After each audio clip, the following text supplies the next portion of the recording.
Cavitation, Chapter 28.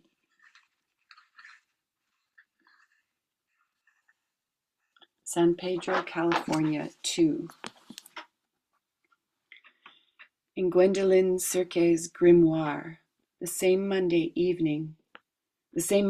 but the evening. I slide into my red backless silk dress with nothing underneath. Most men have no idea how often women wear nothing underneath. Why should we? We have nothing to hide. My hands want to strap my braided leather belt low on my hips, but my hands hesitate. The guardians in my leather pouch are already with me in reality. I don't need a bronze figure of Ganesha in order to connect with Ganesha. If I did, he would not be real enough to remove barriers. I slide my belt and pouch into a shoulder bag. It holds my driver's license, passport, and cash. Arthur gave me Snake Eyes' business card after he wrote the wizard's latitude and longitude neatly on the back. If I am to believe the card, Snake Eyes' name is Alexander Edding. I am a person disposed to thinking that each being has many names for use under various circumstances. Alexander Edding, you may have a few more surprises headed in your direction. I Google map the coordinates and feed them into my Navi. The wizard's place is in a warehouse on an old pier sticking out from the San Pedro salt marshes. The red pointer floats out over the water. He does not even live in this country. His house hovers in the air. How appropriate. I find parking and force myself to walk casually out the pier through the cooling ocean air, pretending as if I do this sort of thing every day. Wooden pilings stink of old creosote. Metallic, watery sounds echo under the pier while my guts revolt against the odor of a dead fish that must be floating bloated nearby. A brash seagull sculls over my head, waiting to snatch chunks of bread out of the air. I have no bread, but I send him my sense of his magnificence and beauty. He stays with me in appreciation for a moment, then glides away. I love the ocean, its depth and breadth, the horizontal line dividing heaven from earth, a line that dissolves at dusk as the azure gradually takes over. I hate it that human beings are too stupid to realize that our life is over if the ocean dies. Instead, we kill the ocean. Don't get me started. I'm glad to be wearing my running shoes. I have other things to focus on than avoiding slivers in my feet if I should have to remove my high heels and make a run for it. I automatically check that I'm using the skills I learned at Rage Club. Do I have my center? Yes. My grounding cord? Yes. It is turquoise with sparkling diamonds. Interesting. My bubble of personal culture space? Yes. My golden framed energetic workspace in which to interview the wizard under my own conditions? Yes. My bright principles? Yes. Love, possibility, integrity, magic. Okay then, why am I so afraid? The pier house stands beyond the grip of the ordinary world. My standard assumptions have no fulcrum to leverage against.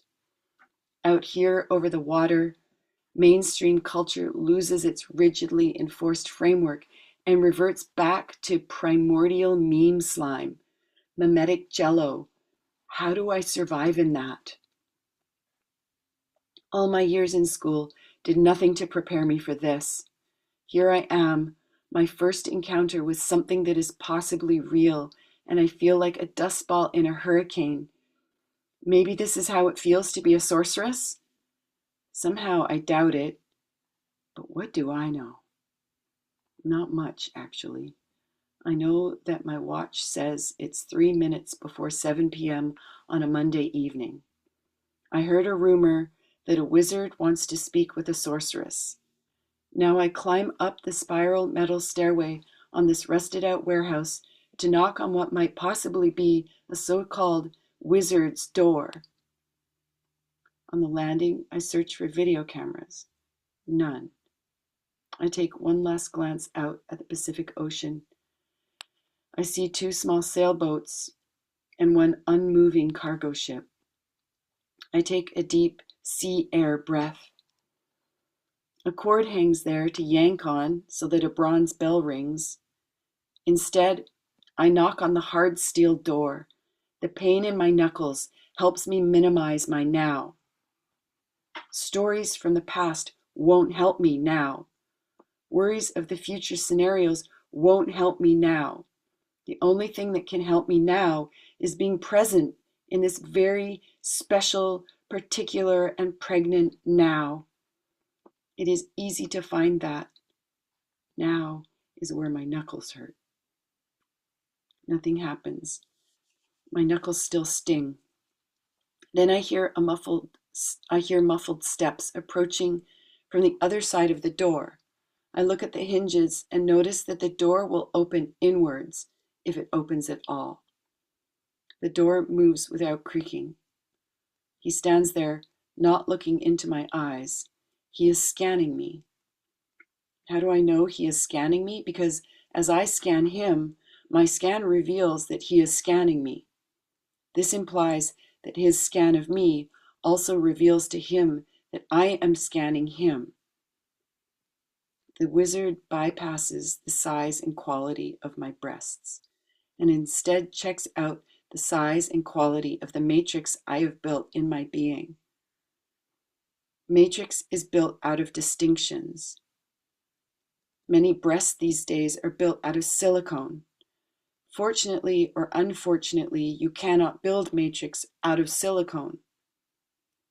Unlike distinctions, breast implants can rupture or cause breast implant illness with inexplicable symptoms such as fatigue, memory loss, skin rashes, brain fog, and joint pain. That is a distinction. The more distinctions I weave into the matrix of my being, the more consciousness my being can hold. The more silicone implanted into the flesh of a breast, the more chances it has of contracting breast implant illness. He is a couple inches taller than me. I am 5'10". This makes him about 6 feet, but he wears leather boots with almost an inch of heel. I am wearing black running shoes with flat heels. The heels on his boots are leather, not rubber. Black dress pants, slightly wrinkled, a long black cotton coat over a golden yellow shirt. No tie. In those 2 seconds of scanning, I don't see much. This means he could have matrix beyond my ability to perceive. He could be more awake than I.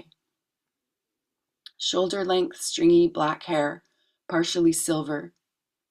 Deep smile wrinkles at the side of his eyes, but not smiling now. Shaved. Okay, enough scanning. What I've learned is that it is easy to detect when people are sleeping, but more difficult to tell when they are awake. My name is Balthazar Blake. Would you like to step inside? His voice is steady and measured. He places value in each word. Test number 1. I put my arm forward to shake hands. Gwendolyn, I say, pleased to meet you. He leaves my hand untouched. I want to kick myself. Here I am speaking with someone who could well be a wizard, and I offer him a hackneyed, meaningless phrase and a dead custom. Pleased to meet you? Duh, a toad could have said that. Do I feel pleased? No, I feel puzzled. 27% afraid, maybe 13% glad to meet him, plus I did not answer his question. I stay still and say, I'd like to have a do-over. He squints slightly, but says nothing and does not move. I make a 360-degree turn, not a pirouette, mind you, due to the metallic grillwork of the landing and the rubbery grip of my soles. Yes, I would like to step inside. He backs up a pace to let me pass, but keeps facing me. I step into the darker interior. You said your name is Gwendolyn. Yes. And you said your name is Balthazar. Yes, he says with a smile of small amusement, curving up the right side of his mouth. We are already in agreement about what just happened. He shuts the door behind me, then passes by me to lead us into a compact library surrounded with wooden bookshelves mounted on the walls. In front of me is a large oak table scattered with objects and papers indicating its use as a workbench. A digital clock behind him indicates the time 19:01, European-style time. The shelf of books to my right has a strange hole the size of a small watermelon burned through to the blackened wall. At the far end of the room stands an iron wood stove, radiating warmth and light towards a couch and a couple of overstuffed chairs. A doorway cuts through the side wall, leads to a possible kitchen. Balthazar steps behind the workbench and pours what looks like water out of a clear brown glassed pitcher into one of the two drinking glasses set on a round wooden tray. He slides the full glass towards me. Water? He asks, while pouring the other glass full. Test number 2. Do I trust that this man has put nothing but water in the glass? No, I don't. I say, no thank you. He takes the glass that he slid towards me and drinks it straight down, then pours himself a second dose. I personally collect this water from a spring in a tiny canyon below the Mount Wilson Observatory. Few people know of its existence. I found it 6 or 7 years ago while gathering herbs. I cleaned out the spring, made a rock spout, and once a week or so since then, I collect several gallons of the best drinking water Earth has to offer. All right, I've changed my mind. I would like to have some of Earth's water. I take the other glass and surprise myself by draining its entire contents. Normally I sip water, but this water is incredibly delicious. Thank you, I say. He refills my glass. I roll into my carefully prepared introduction. I would like to ask you some questions. May we sit here?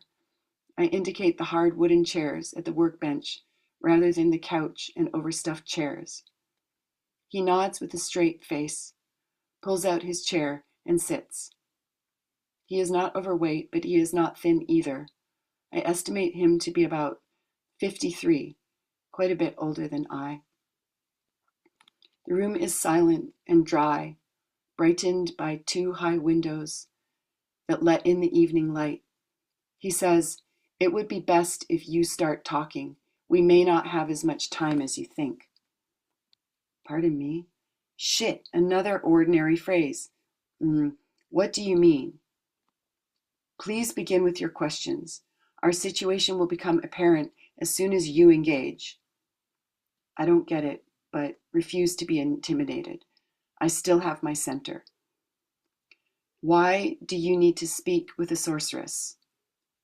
I would never have guessed this would be my first question, but as soon as I speak it, it is obviously perfect. No one else would understand the gravity of our situation. Plus, no one else would have a being that is fluid enough to accomplish the jobs on our bench. Keep going, I say. He swallows slowly, then looks down at the table, caressing the wood grains lightly with his fingertips. If I am not mistaken, he uses the sensation of the wood texture on his skin the same way I was using the pain in my knuckles to stay in a very small and precise now. This makes sense for a wizard.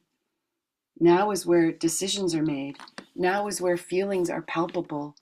Now is where you can place your attention consciously and perceive your own intuition. Now is the doorway to action.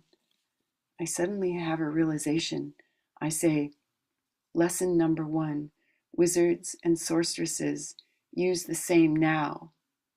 He instantly responds, the difference is that sorceresses use forces of nature and wizards use distinctions. I don't think you are a sorceress. I think you are a wizard. A female wizard? I never heard of one. I can't believe we're having this conversation. That is why I merely asked for a sorceress. The possibility of a female wizard is not commonly known. I feel glad that they gave me you. Who gave you me? Echo. What is echo? Please, let us explore that later. Other issues are crucial right now. His eyes never leave my face, while his fingers keep sliding slightly across the wood. There are so few of us, he says. His words shock me, as if I lived my entire life wearing a blindfold that he just casually tore off my face. Brilliant light streams into my being with all its aliveness and colors. Tears start rolling down my cheeks. I can't believe it. My heart suddenly aches. I am, needless to say, disoriented. There are so few of us, and you have focused only on surviving.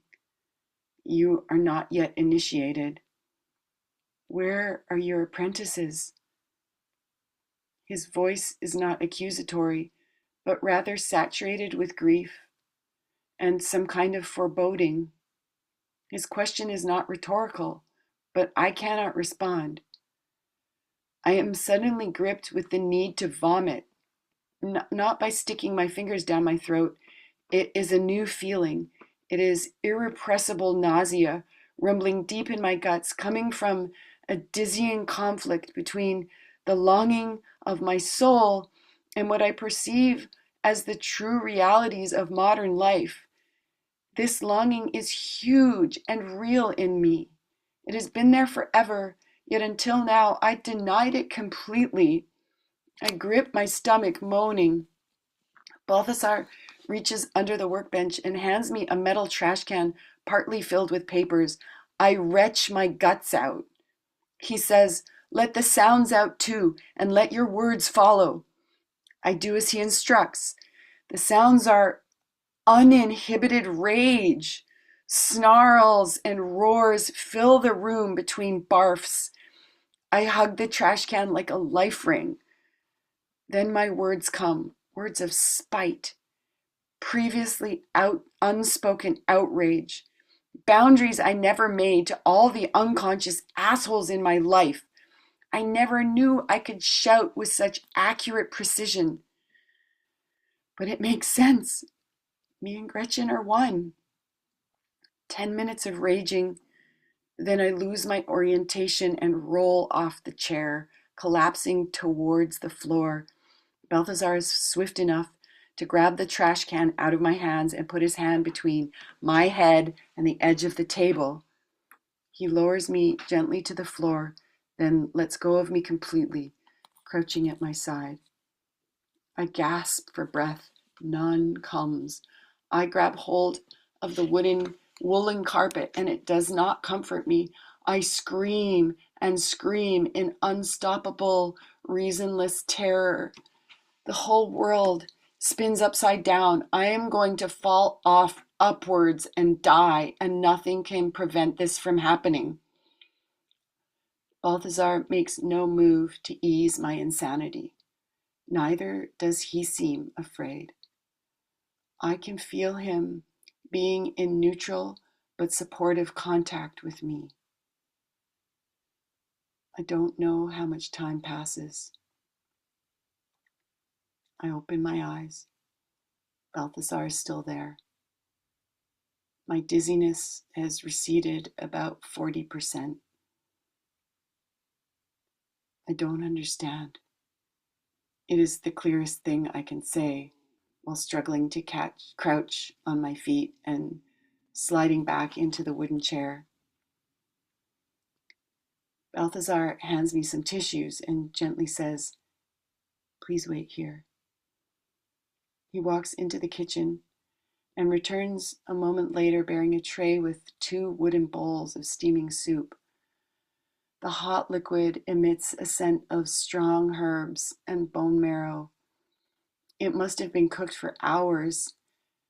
How did he know? He places one bowl in front of me and hands me a small wooden spoon.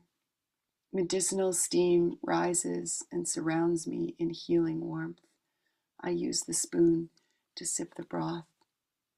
He smiles at me, and it suddenly seems as if heaven is real.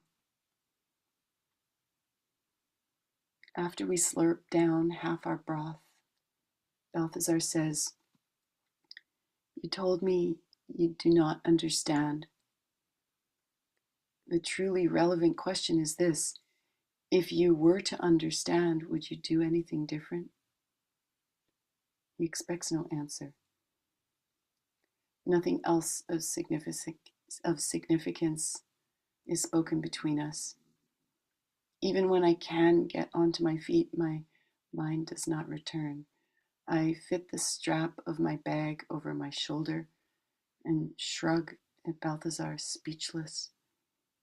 He says, "I suggest you walk for half an hour before you drive. Here." He indicates a collection of talismans on one of the bookshelves. "I invite you to choose one of these to wear. It may help you dial up your archetypal lineage." I numbly select an object from his bookshelf, golden and heavy with curvy, tight spirals. I slide its thin black lanyard sloppily over my head. Nothing changes. He says, "That is too low on your chest. You have it on your solar plexus. It should be worn over the channel between your heart and your throat. The string is adjustable. If you move these 2 knots with inexplicable easefulness, my perceptions ping into harmonious resonance and leap out in multiple directions with an astonishingly extended range. My being relaxes from gaining the agency of these archetypal resources standing behind me and having my back. I involuntarily smile." Balthazar continues, "I don't need an answer from you, but life probably does. I am obligated to warn you that if you continue inquiring in this direction, the world as you know it will disintegrate. You won't, but the particular personality you created and identified with as yourself will. You may lose some friends who prefer you the old way. This is a hard path to walk, but it has a lot of reality in it. See you around, maybe." He seems heartless as he guides me to the door. Somehow, I manage to get down the spiral staircase by breathing in the cold, salty air. I walk for 45 minutes along the San Pedro seashore. No one seems to notice how weird I feel. Lightweight, fluid, resilient, dangerous, loving, full of clarity and possibility. Ordinarily, I would worry about making maximum use of all these potentials, especially to get ahead, to survive better. Now, my sense is that the playing field has been completely cleared. So cleared that there aren't any lines on the grass, or opposing goal nets, or even grandstands. There's only the field, and the field is not flat. It opens into more than 3 dimensions for experimentation, for testing which constructs unleash the most appropriate possibilities, what constructions unleash the most appropriate possibilities. What surprises me even more is this does not irritate me. I wonder why that is. What permits me to accept the intolerable intensity of presence, the unbearable lightness of being? The only answer I get is that I have met someone who has agency in both vastness and precision, who is friends with both the everything and the nothing. I have been met. I am no longer alone. I am no longer bored.